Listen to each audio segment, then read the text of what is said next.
Hey guys, it's Kate, and I'm back with another Cruising with Kate. The reason for that is because it's so much easier to film videos when I'm driving because I'm always driving to school. So I figured I would just do it while I'm driving. I hope you guys don't mind. But today's video is going to be all about kids' church. Majority of the questions that I get on Instagram, other than, the sliding in of the DMs that boys do, they're about kids' church. And so I figured I would film a full video about kids' church, just talking about some of my tips and tricks and some of the ideas that I have, and just answering your guys' questions that you might have. So I did give you guys the little question box and have you guys send in questions to ask about kids' church, and I did get a lot, so I wanted to answer them for you in this video. Since we are on the topic of kids' church, I wanted to let you guys know that the reason that there was no video on Friday was because we had a kids revival last Friday at my church, and I was at the church every day from Sunday until Friday, literally every day. So I didn't really have any time to film because when I wasn't at the church, I was at work or school. So I didn't have time to film or edit. So I'm hoping that this video makes up for that because it's all about kids' church and it's a requested video. So I'm hoping you guys like it. I've also been getting a lot of questions about action songs because I did post a couple videos of me and my praise team girls doing action songs. So I will link down the ones that I have down below. I have a few action songs that I've done the movements for and taught you guys. But I can do more if you guys want that. So just let me know if that's something you guys would like to see. And I also have another video just about why kids' church is important. So if you guys want to check those out, I will have those linked down below in the description box. But for now, I'm just going to answer your guys' questions. I have them here on my iPad. I know that's probably not safe while I'm driving, but I'm not obviously going to just be looking at the iPads the whole time. So hopefully we don't die. Let's hope.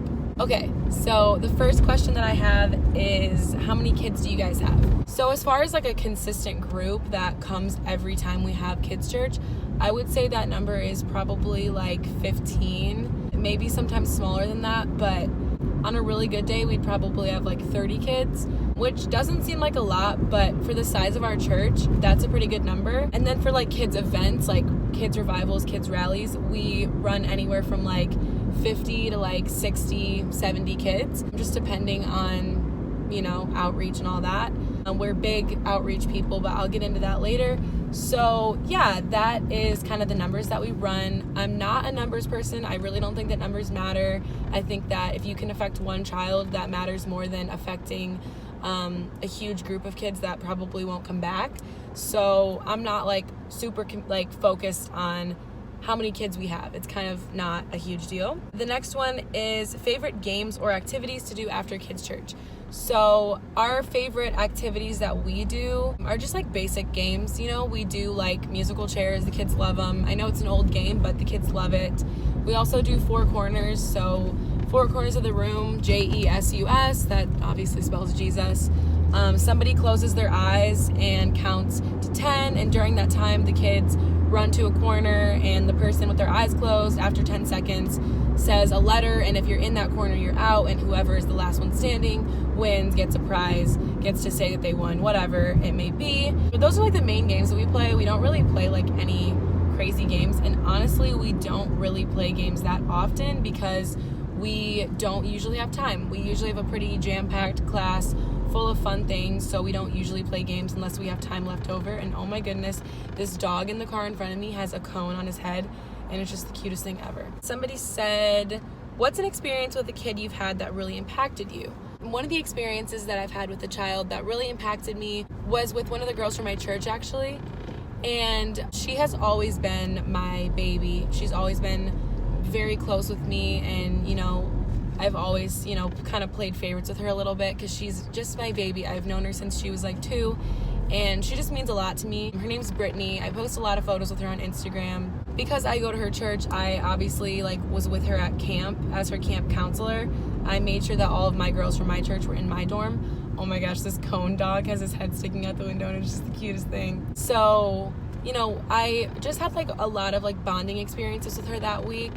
She was really sick, so I had to give her a lot of medicine, and then I had to put this cream on her leg every night. And that may not seem like it's important to you guys, but it just made us a lot closer because Like, we needed each other, and it was like really sweet. And obviously she was in pain and it was hard for her to go to sleep, so I would sing to her to like help her go to sleep, and that just was really like sweet to me because she just means a lot to me. So just like having that like experience with her was just really meaningful, and that might not seem like it matters at all, but I just know that because of the relationship that we have and the impact that we've had on her life, like that she's not going anywhere when she gets older, and neither are her sisters, because of just like the investment we've made in their lives. And then getting to pray with her that year at camp as well was just really special, because it was just really important for both of us. I feel like just like getting to talk to her and pray with her, and I don't know, just like see her relationship with God grow. It just really touched my heart, and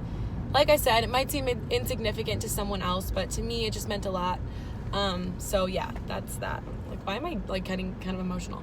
Okay, anyways, where do you find all the action songs you do? So I am a huge planner. I am very, not obsessive, but I'm very much like, I want my kids' church to be super top notch. I don't want it to be thrown together. I don't want it to be, let's just scrap together a set list. Like, I am very intentional about planning my songs and making sure that the set list flows and everything sounds really good together, and we have like really good motions and stuff. So for action songs, obviously there's action songs with motions that already exist, such as Superhero, Every Move I Make, stuff like that. But for me, I really enjoy coming up with motions to new songs, maybe even songs that you wouldn't think could be an action song. I really enjoy that. So if I hear a song and it has like a catchy beat to me, I'm like, okay, I'm gonna do this as an action song. It doesn't have to be like a Hillsong Kids song. Like, you can branch out and do literally anything. We do a lot of gospel. We do a lot of just like random kids groups that we find, but I do spend a lot of time looking for kids music. So if you aren't willing to invest the time in finding new songs and new material, your music isn't gonna be like the best, because you're gonna be using the same songs and and being super repetitive. So that's why I like to, this guy just like peaced out, and I'm like so confused. He just stuck a peace sign out the window, and it was like really aggressive, and I'm like, what in the world is going on? Is he talking to me? I'm so confused. I didn't even do anything. What? Okay, so anyways, basically if you're not willing to put in the time for finding new songs, you're gonna have a pretty repetitive set list, and it's gonna be boring. So I like to make sure that our set lists are really fun and hype, and I spend a lot of time looking for those songs. So I literally just look up like kids soundtracks and listen to the whole thing until I find one that I like. Is it hard doing these activities with the kids? No, I think if you really love something and you really enjoy doing it, it's not hard. It's just fun and it's enjoyable for you. So no, it's not hard. I don't get sick of it or anything. Like, I love what I do, and I think that that's what matters. If you love what you do, you'll never, get sick of what you're doing. You'll never have anything to complain about. What is it, and how long were you a part of it? From what I've seen, you're doing an amazing job. Thank you, I appreciate that. What is it? Kids Ablaze. It is basically Super Church, but on steroids, because we like to do everything super over the top. How long have I been a part of it? I believe I started helping when I was 12 years old. So I've been a part of it for about 8 years now. As soon as the kids in my church turn 12, obviously when they're 11, they move out into youth class. But when they turn 12, we allow them to help with pastor's permission and with our kids director's permission and all that stuff. Obviously, I don't just say like, oh, you're 12, you can come in. Like, we need to know if you're really wanting to do this because you want to, work with kids, or if you're just doing it to skip church, which all of our helpers are obviously doing it because they want to be there, not because they want to skip church. But there's always that kid that's like, oh, I want to help with kids church, but really it's just because they want to skip church. But yeah, so I've been a part of it since I was 12, and I love it. What's your favorite thing about it? By the way, you're the best YouTuber ever. Thank you. I really appreciate that. I'm definitely not the best YouTuber ever, but thank you for, lying to me. Thank you. My favorite thing about it, I think praying with the kids, seeing their relationships grow, seeing them come out of their shell, whether it's hanging out with other kids or being more open in class, you can really see them grow in Christ even as kids, because the way that they interact with their teachers, the way that they interact with each other, they just become a lot more social the more that they go to church, and the more that they go to kids' church. And I just think that that's really, really awesome. And it inspires me to, keep working with that kid that's kind of quiet or kind of closed off. It really inspires me to, hey, like, just keep trying, because they're just shy right now. They're new. They don't understand. So that kind of thing really is my favorite part, honestly. What are some ways your church does outreach geared towards kids? So for our kids revival / rally, whatever you want to call it, me and another one of our girls literally walked around our city and we passed out postcards. So if we saw people walking down the street with kids, gave them a postcard. We put a postcard in every person's mailbox in the city. And then another thing that we do is if we see like families in the grocery store, families at the restaurant we're at, and it's in the church area, we just give them postcards. Like, we're not shy about inviting people. Another thing that helps with outreach is we always make a promo video, and then we pay on Facebook for it to be like a sponsored post. So anyone within like a 10-mile radius of the church, that'll show up on their Facebook account, and they'll be able to see that video and see what's going on. So I really recommend making a cool like promo video and then boosting the post on Facebook. It costs like $5 or maybe $10, but it's a really good way, because paper is obviously going out of style. Everything is electronic these days. So you give someone a postcard, they throw it away. But if you send someone a text or an email or post a video and they watch it and they like it, they're going to be more apt to show up, because this is a digital age that we're living in. So I definitely recommend making a cool promo video, making a cool promo slide, and just getting that out there, whether that's boosting the post or just like posting it on every timeline, every social media site you can think of. I also like to invite people from my work, and so does the rest of our team. We all just invite families from our works and stuff like that. So that's kind of what we do as far as outreach. It's whatever works for your church, really. Are you just a Kids Ablaze teacher? No, I'm not just a teacher. I do teach sometimes, but I do a lot more as far as like the creative side of things. So coming up with decorations, coming up with themes, coming up with music and puppets and all that kind of stuff. So no, I'm not just a teacher. I do a lot with our kids, but I do teach sometimes. I'm not like the main teacher though, but I do teach. But I would say I'm more of like the creative side of the team, and as well as music. Obviously, you guys know this. I do music. What is the best way to get kids to worship, or how to encourage them to worship? The best way to get kids to worship is to bring things down to their level.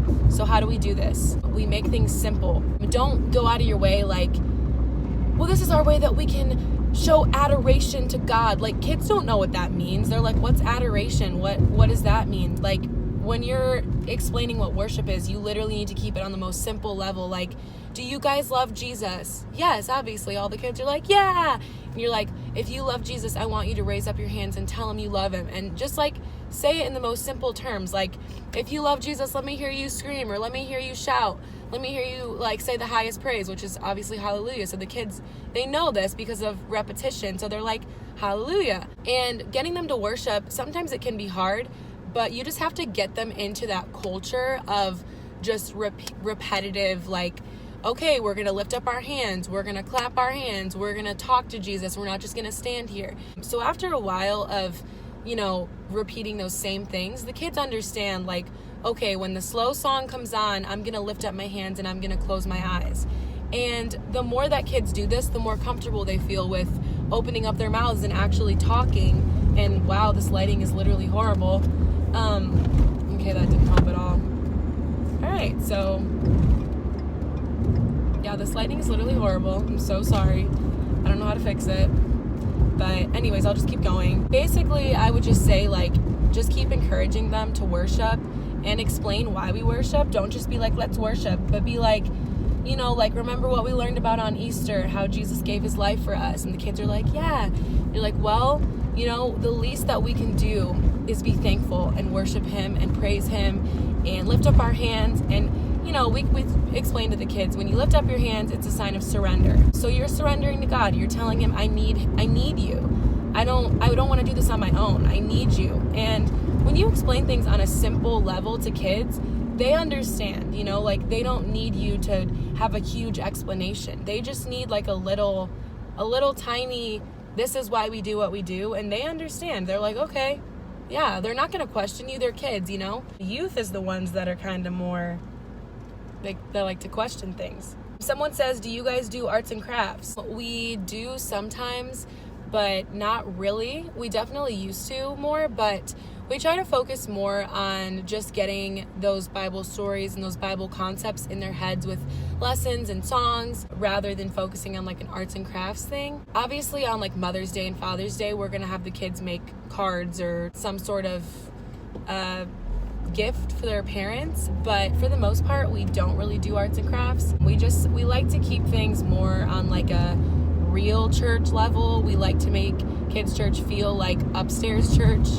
We call it big church, but we like to make kids church feel like big church because we don't want the kids to get used to like playing games and doing crafts, because in real church they don't do that. So we want to make it feel like real church but on a kid's level, if that makes sense. So arts and crafts just kind of takes away from the main point of the service, which is obviously worshiping and learning. So yeah, we don't really do that often.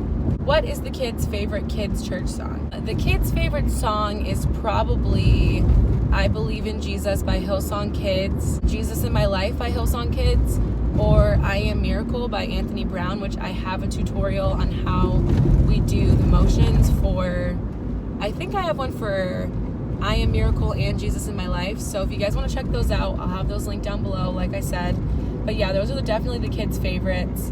They also really enjoy Love the Lord by Brad something, I forgot, but they like that one. They really like God's Not Dead. There's a lot of songs that we do that the kids really love, and they should love all of them. There shouldn't be like a song that they're like, ugh. Like, if the kid's groan when you do a certain song, just take it off the set list, because they're obviously not going to be interested if they don't like it. And this is obviously a class that's catered to them and that's geared to them. So if they're not enjoying themselves, they're not going to want to come. So if there's a song that you guys do that the kids are always like, we don't want to do this song, then just take it off the set list, you know? It's not that hard. Are you completely over the Kids Ablaze ministry? I am not. We have a kids director. They are our kids pastors, and they're also our assistant pastors at my church. So their names are Shamar and Latoya, and they are literally amazing. I have so much fun with them. They're the best people to work under. They're so nice, so agreeable. They're just very sweet people, and all of their daughters, they have 5 daughters. They all are a part of Kids Ablaze in some way. So their family in general is just amazing because they do so much. Kaya and Shaylin also help with puppets. So just the whole family just is so amazing. But no, I'm not completely over the Kids Ablaze ministry, because we obviously have like a leader, you know. The last question is, what are your worship songs? And basically they just were saying like it's hard to do worship songs because the kids don't worship. So this is one of the things that I was obviously talking about earlier, but as far as worship songs, we try to keep them, once again, on a very simple level. A song that we do a lot, and another thing that I'm just gonna go off on a tangent for a second. Another thing that I've noticed is repetition is really important as far as music. So we do a lot of the same like praise and worship songs every week. Obviously we change up the action songs. We usually do like 2 or 3 action songs, and then we do 2 like praise and worship songs. So we do a fast one and then a slow one to get them kind of like ready for the message. So after we do the action songs, we say, you know, okay, now this is the part where we're going to be serious and we're going to worship, and everyone just kind of understands. So for fast songs, we have been doing recently Won't Stop Now, Who You Say I Am, Can't Stop Singing, Risen. We just do like normal praise and worship songs that are kind of repetitive that kids can, you know, learn. And because we do them every week, the kids learn them, and then they don't have to focus on like what are the words. They can just focus on worshiping. As far as slow songs, the kids' favorites are Reckless Love and Tremble, which are 2 super easy songs. I have soundtracks for all those songs. Shane and Shane makes soundtracks for all those songs, so I just use Shane and Shane's soundtracks on Apple Music. I also have a playlist on YouTube called Kids Ablaze that has a lot of soundtracks with lyrics, like lyric videos with instrumentals that we use just for different songs. We do a lot of Hillsong, we do a lot of Elevation, a lot of Covenant Worship, as well as just Hillsong Kids has a lot of slow worship songs that are really good. But yeah, worship songs, I mean, it is hard to get kids to worship. I agree with you. Kids get nervous. They don't want to do that. Starting off, I would suggest doing just some easy songs like Open the Eyes of My Heart, Lord. But like if you can find a slow version, because the kids are like, okay, you know, we want to see you, Jesus. We want you to open our hearts, you know.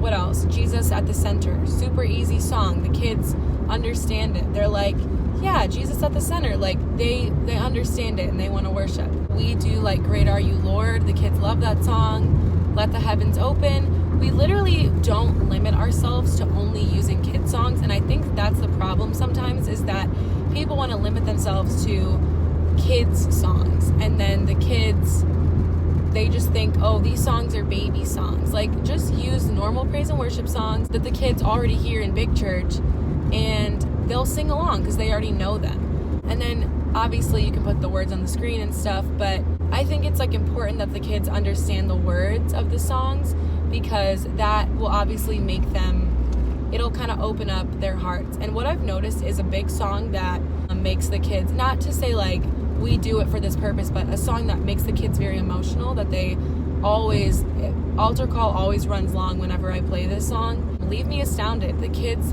love it.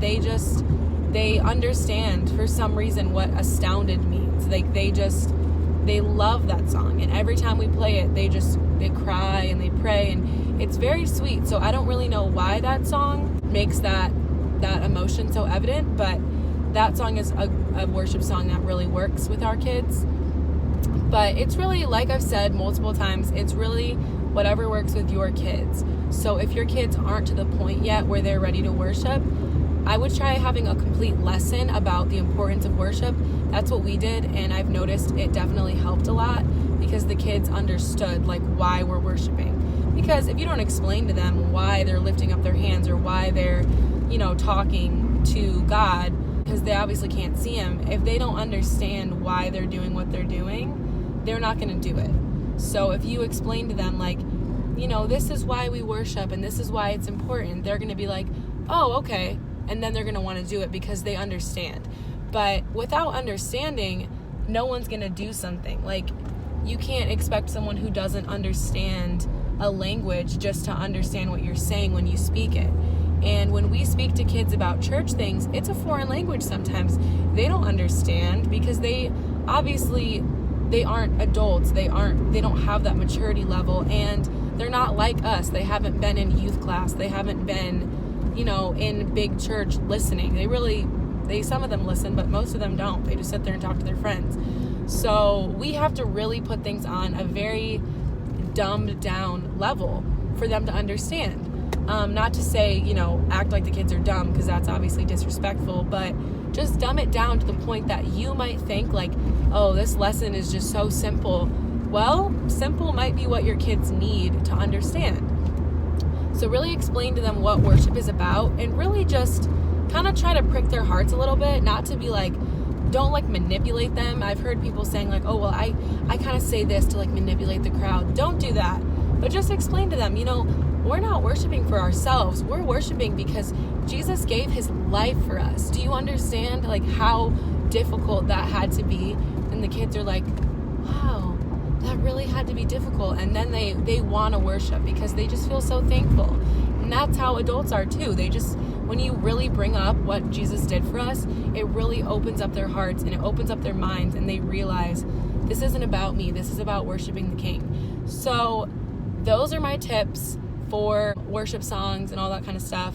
Sorry if this video was so long, but obviously I have a lot to say. I love kids church. I'm very passionate about it, and I would love to do more videos about it. So if you guys would like to see more videos like this, let me know and I will try to do those. Don't forget to leave a comment down below saying like what you want to see as far as like kids church stuff, and I will obviously do that for you guys because I love it, and it's It's so fun for me. So anyways, I hope you guys are having a lovely day. If you have not given this video a thumbs up, don't forget to do so. Don't forget to follow me on my social medias because I have a lot of kids church updates on there. I will have the highlight video from our recent kids revival linked down below. It was filmed and edited by my amazing brother-in-law. He's the best. So if you guys want to watch that, I'll have it linked down below.